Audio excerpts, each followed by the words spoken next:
Hello students, welcome to Magnet Brains. मैं हूं Priyanka Dudani, your teacher for class 11th business studies. हम लोग पढ़ रहे थे chapter number 3, that is private, public and global enterprises. So private enterprises के बारे में पूरा अपन ने चैप्टर नंबर 2 में पढ़ा था, that is forms of business organisation. Public enterprises के बारे में मैं आपको ऑलरेडी पढ़ा चुकी हूँ in the previous videos, that is departmental undertakings. फिर आता है स्टैट्यूटरी कॉर्पोरेशन। फिर हमने पढ़ा था गवर्नमेंट कंपनीज के बारे में। Do you remember that? अगर हाँ तो कमेंट बॉक्स में लिखो कि यस मैम वी रिमेंबर। आज का जो सेशन है वो उन्हीं पब्लिक कॉर्पोरेशन से रिलेटेड है, that is comparison and difference between public sector enterprises. So ये तीनों जो एंटरप्राइजेस हैं, डिपार्टमेंटल अंडरटेकिंग, स्टैट्यूटरी कॉर्पोरेशन और गवर्नमेंट कंपनी, इनका हम कंपैरिजन करेंगे और इनका डिफरेंस बिटवीन जो टेबल है वो देखेंगे। ओके एंड एक और सेशन है ग्लोबल एंटरप्राइजेस, वो हम आगे की वीडियोस में कवर करेंगे। So before starting this session students, welcome to Magnet Brains. Magnet Brains एक लौता ऐसा प्लेटफॉर्म है पूरे इंडिया में जो आपको प्रोवाइड करता है किंडरगार्टन से लेकर क्लास 12 तक की सारी videos absolutely free of cost. We make you prepare for CBSE board as well as some other state boards also. अगर आपको किसी भी चैप्टर के ई नोट्स चाहिए या किसी भी सब्जेक्ट के ई बुक्स चाहिए of kindergarten to class 12th, तो फिर आप जो लिंक गिवन है डिस्क्रिप्शन बॉक्स में वहाँ से एक्सेस कर सकते हो। We provide you fully organised complete courses along with daily practice problems, जिससे आपकी प्रिपरेशन होगी बहुत ज़्यादा इन्हांस। सो चलिए स्टार्ट करते हैं our today's session. So heading डाल लीजिए students, comparison between different form of public sector enterprises. This is super important.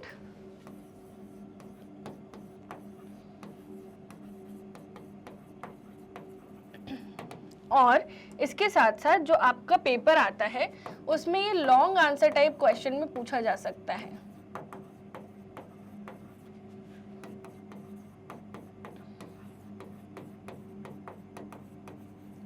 Okay students, तो सबसे पहले देखते हैं comparison and difference between public sector enterprise. तो कौन कौन से पढ़े थे अपन ने? पहला पढ़ा था डिपार्टमेंटल अंडरटेकिंग, दूसरा अपन ने पढ़ा था पब्लिक कॉर्पोरेशन और तीसरा अपन ने पढ़ा था गवर्नमेंट कंपनी। ठीक है, तो डिपार्टमेंटल अंडरटेकिंग्स क्या होते थे, पब्लिक कॉर्पोरेशन क्या होता था, गवर्नमेंट कंपनी क्या होता था। तो सबसे पहले अपन पढ़ेंगे उसके फॉर्मेशन के बारे में। सो डिपार्टमेंटल अंडरटेकिंग का फॉर्मेशन कैसे होता है? मिनिस्ट्री फॉर्म करती है इसको, कोई गवर्नमेंट डिपार्टमेंट्स होते हैं ये मिनिस्ट्री फॉर्म करती है, जैसे रेलवेज की मिनिस्ट्री फॉर्म करती है इंडियन रेलवेज को। ठीक है, now Public corporation, it is formed by passing the special act in the parliament or the state legislature, जैसे RBI का स्पेशल एक्ट है RBI एक्ट 1934।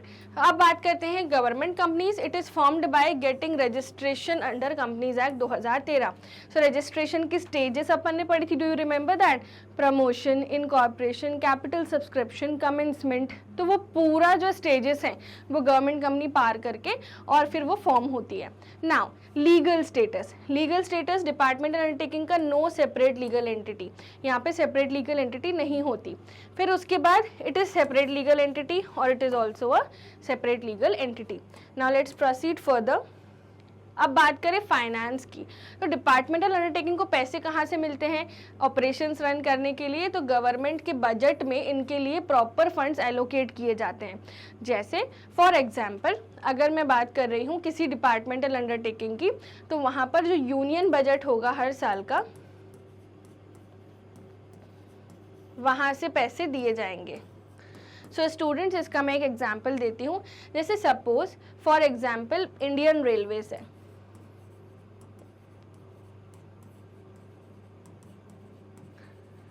तो जो 23-24 का बजट था, आपको याद होगा अगर आपने बजट के हाइलाइट्स पढ़े होंगे, 23-24 के बजट में इंडियन रेलवेज में PM गति शक्ति स्कीम के अंदर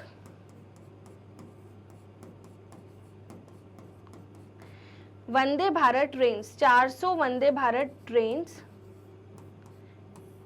की को स्टार्ट करने की नींव रखी गई थी एंड वो स्टार्ट भी हुई थी। बाय द ईयर 2024 ये प्रोजेक्ट इम्प्लीमेंट भी हो रहा है and maximum to maximum trains बन भी चुकी हैं और रन भी होना चालू हो गई हैं। ठीक है, सो इसका जो पैसा है वो कहाँ से आया, बजट से आया। बजट में इसके लिए अलग से पैसे एलोकेट किए गए थे। ठीक है, अब बात करते हैं पब्लिक कॉर्पोरेशन को पैसे कहाँ से मिलते हैं। हमने पढ़ा था पब्लिक कॉर्पोरेशन को सरकार पैसे देती है और it can borrow independently also, अगर पब्लिक कॉर्पोरेशन चाहे तो उधार भी मांग सकती है। Now government company separate financing होती है, यहाँ पर मेजर शेयर होल्डिंग तो सरकार की होती है, बट ऐसा नहीं है कि प्राइवेट कॉर्पोरेशन से अपन पैसे नहीं ले सकते, आप ले सकते हो क्योंकि कोलैबोरेशंस अलाउड होते हैं। Okay, now this was the finance perspective. Let's proceed to the perspective of management and control. So departmental undertaking की पूरी मैनेजमेंट किसकी होती है, गवर्नमेंट ऑफिशियल्स की, जो कि पर्टिकुलर इंडस्ट्री से कंसर्न होते हैं, जैसे रेलवेज मिनिस्टर है ना, तो रेलवेज मिनिस्टर रेलवेज को देखेगा।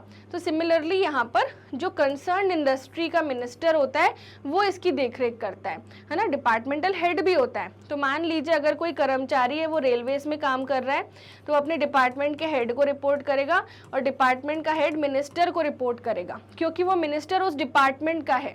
ठीक है, नाउ पब्लिक कॉर्पोरेशन कौन गवर्न करता है, बोर्ड ऑफ डायरेक्टर, जो किसने नॉमिनेट किए हैं, गवर्नमेंट ने नॉमिनेट किए हैं। जैसे आरबीआई, तो आरबीआई के लिए गवर्नमेंट ने ऑर्गेनाइजेशन स्ट्रक्चर बना के रखा है। ठीक है, तो जो बोर्ड ऑफ डायरेक्टर्स हैं वो ही पूरा मैनेज करेंगे और कंट्रोल करेंगे।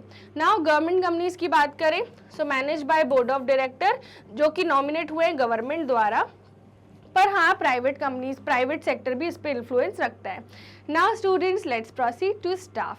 नाउ व्हाट इज स्टाफ, यहाँ पर डिपार्टमेंटल अंडरटेकिंग में स्टाफ कौन कौन होंगे, सर्वेंट्स होंगे जो कि सिविल सर्वेंट्स हैं, जैसे यूपीएससी के जो पास आउट्स होते हैं, आरबीआई का एग्जाम जो यूपीएससी के जो सिविल सर्वेंट्स होते हैं, या फिर रेलवेज के जो ऑफिशियल्स होते हैं जो एग्जाम क्लियर करके आए हैं, वो जो सिविल सर्वेंट्स होते हैं यहाँ पे आते हैं। आरबीआई के ऑफिशियल्स नहीं, I by mistakenly told. Okay, now public corporation जैसे आरबीआई है, यहाँ पे आरबीआई कवर्ड है, तो यहाँ पे कौन होते हैं, not government servants, separate contract of service. तो पब्लिक कॉर्पोरेशन में जरूरी नहीं है कि गवर्नमेंट सर्वेंट्स हो, अलग से एग्जाम होता है, आप पास करो एंड आप पब्लिक कॉर्पोरेशन का हिस्सा बन सकते हो। बट यहाँ पर not government servants, separate contract of service, तो यहाँ पर भी सेम चीज़ है, आप कोई भी बन सकता है, प्राइवेट सेक्टर का एम्प्लॉय भी आ सकता है, पब्लिक सेक्टर का एम्प्लॉय भी आ सकता है। नाउ नेक्स्ट ऑटोनॉमी, तो डिपार्टमेंटल अंडरटेकिंग में कोई ऑटोनॉमी नहीं होती, पूरा गवर्नमेंट का कंट्रोल होता है। पब्लिक कॉर्पोरेशन में एडमिनिस्ट्रेटिव ऑटोनॉमी होती है क्योंकि गवर्नमेंट इंटरफेयर नहीं करती डे टू डे वर्किंग में, और यहाँ पर तो pure some freedom from the government interference, तो सम फ्रीडम, कुछ फ्रीडम मिलता है यहाँ पर। तो यस, गवर्नमेंट कंट्रोल करती है, गवर्नमेंट डिसीजंस लेती है, बट फ्रीडम भी रहता है गवर्नमेंट कंपनीज में। ओनरशिप, तो ये पूरी सरकार की है, पूरी सरकार की है, 51% या उससे ज़्यादा सरकार की है, उसके बाद हो सकता है अदर सेक्टर्स की भी हो। ठीक है स्टूडेंट्स, नाउ पब्लिक अकाउंटेबिलिटी, इसको अकाउंटेबिलिटी बहुत हाई है, पब्लिक को बताना पड़ता है क्या कर रहे हैं क्योंकि मिनिस्ट्री के कंट्रोल में है। पार्लियामेंट को अकाउंटेबल है और मिनिस्ट्री को अकाउंटेबल है जिसकी शेयर होल्डिंग है वहाँ पर लास्ट वाले पॉइंट में। Now flexibility of operation, none और वेरी लिटिल, यहाँ पे थोड़ी फ्लेक्सिबिलिटी है, यहाँ पे मॉडरेट है। सूटेबिलिटी, यहाँ पे कौन कौन से ऑर्गेनाइजेशन सूटेबल हैं, defence, post and telecom, broadcasting, railways भी आप लिख सकते हो। ठीक है, नाउ यहाँ पर industrial commercial enterprise of national priority, तो यहाँ पर आरबीआई हो गया, एलआईसी हो गया, ये सब आएगा।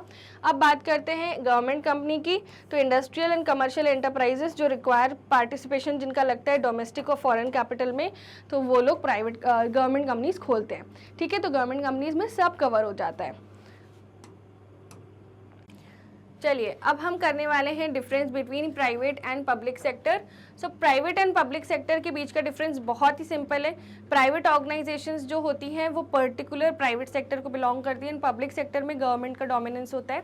सो yes, let's study point of difference private sector and public sector. So अपने जो आप नोट्स बनाओगे ना स्टूडेंट्स, उसमें भी दोनों डिफरेंस बिटवीन सेपरेटली लिखना, जैसे कि हमने पहले पढ़ा था डिपार्टमेंटल अंडरटेकिंग, पब्लिक कॉर्पोरेशन और गवर्नमेंट कंपनी के बीच का डिफरेंस, और अब हम पढ़ने वाले हैं difference between private and public sector. So सबसे पहला पॉइंट ऑफ डिफरेंस है that is formation.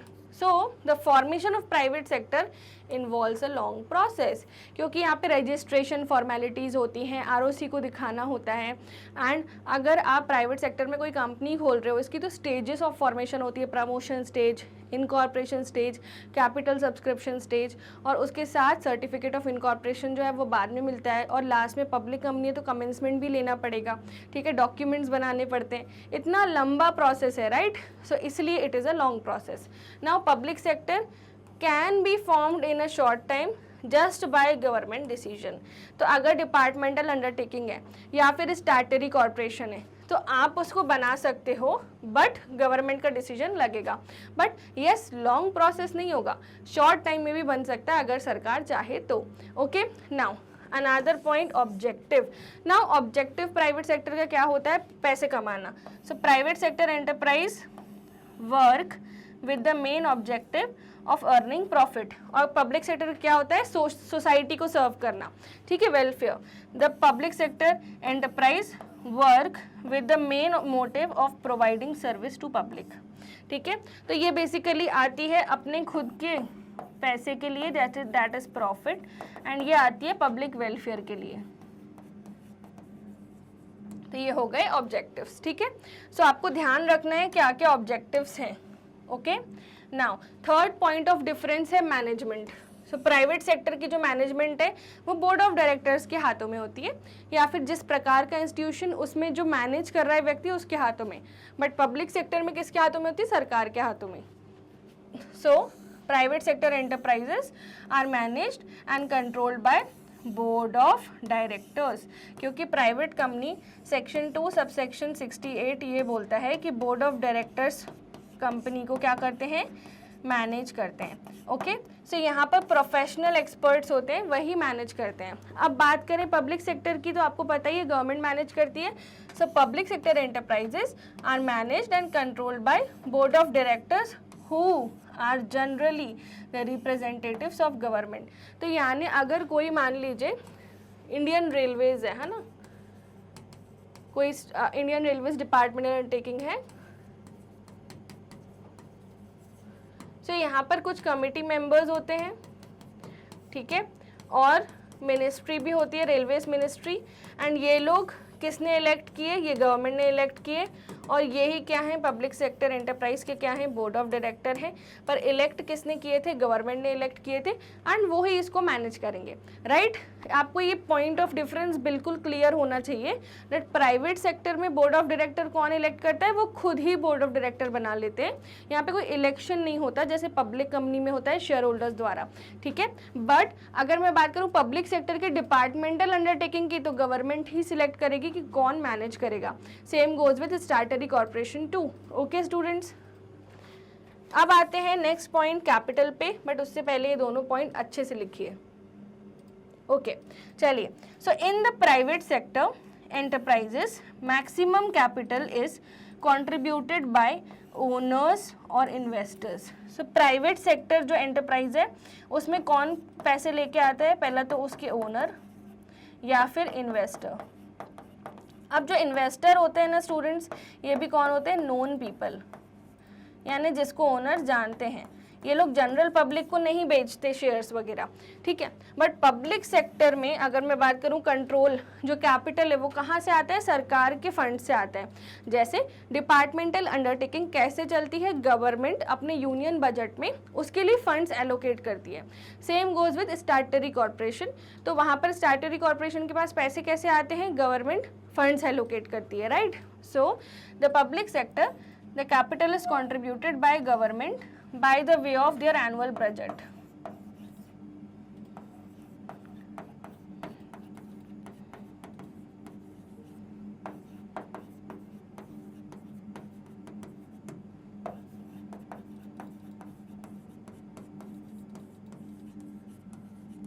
Okay, annual budget से ही आता है।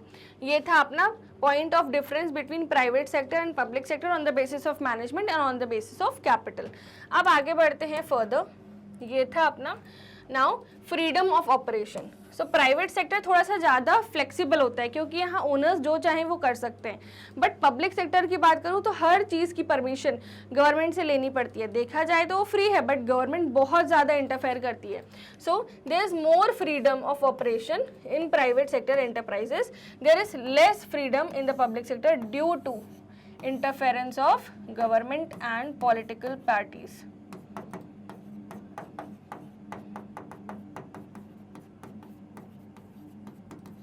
ठीक है। Now accountability, so private sector जो है वो अकाउंटेबल होता है अपने खुद के ओनर्स को, जनरल पब्लिक को अकाउंटेबल नहीं होता, क्योंकि गवर्नमेंट ने उनको नहीं बोला, ये अपने प्रॉफिट के लिए आए हैं, ठीक है। बट पब्लिक सेक्टर की बात करूं तो ये अकाउंटेबल है जनरल पब्लिक को भी, ठीक है। और इसके साथ साथ पार्लियामेंट में इनके जो रिजल्ट्स हैं वो डिस्कस होते हैं, और पब्लिक के बेनिफिट पब्लिक को कितना बेनिफिट हो पाया वो भी डिस्कस होता है। तो यस, इनकी रिस्पॉन्सिबिलिटी है कि इन्हें अच्छा परफॉर्मेंस देना है, ठीक है। सो ये था अपना point of difference, accountability. Okay students, proceeding further, employees. So private sector में जो एम्प्लॉयज़ हैं वो रिक्रूट होते हैं और सिलेक्ट होते हैं own employees, they have to have their own rules regarding the remuneration etcetera. यानी अगर कोई ऑर्गेनाइजेशन के बोर्ड ऑफ डायरेक्टर्स हैं, कोई कंपनी है एक्स प्राइवेट लिमिटेड, इन्होंने मिस्टर वाई को अकाउंट्स एग्जीक्यूटिव की पोस्ट पे रखा, इन्होंने डिसाइड किया कि उनकी तनख्वाह 50,000 होगी, और इनको किसी ने नहीं बोला कि 50,000 तनख्वाह देनी है, ठीक है। और ये मिस्टर वाई जो है प्रॉपर काम करना भी स्टार्ट कर दिया, रिपोर्टिंग उनकी बहुत इनफॉर्मल हो रही है, सैलरी फिक्स हो गई बस, और रिक्रूटमेंट हो गया, ठीक है। कोई इन पे कोई दबाव नहीं डाल रहा कि ये पर्टिकुलर फिक्स्ड पे स्केल है। जैसे अगर गवर्नमेंट आप जॉब लेते हो तो फिक्स्ड पे स्केल होती है ना, ठीक है। नाउ पब्लिक सेक्टर की बात करें, so employees of the public sector are generally civil servants, जो UPSC, RBI grade A, B, C, D, E ऐसे एग्जाम्स जो क्लियर करके स्टूडेंट्स आते हैं, एंड वो ही इस पर्टिकुलर, जैसे कोई किसी ने आईसीआईसीआई, एसबीआई पीओ का पेपर दिया, तो ये जो बच्चे तैयारी करके इतनी मेहनत से गवर्नमेंट एग्जाम क्लियर करके जॉब में आते हैं, वो ही यहाँ पर रिक्रूट होते हैं, ठीक है। बट प्राइवेट सेक्टर में कौन रिक्रूट होता है? कोई भी, जिसको वो चाहें उसको रिक्रूट कर सकते हैं, और गवर्नमेंट के नियमों के अकॉर्डिंग उनकी सैलरी तय होती है, ठीक है, यहाँ पब्लिक सेक्टर में।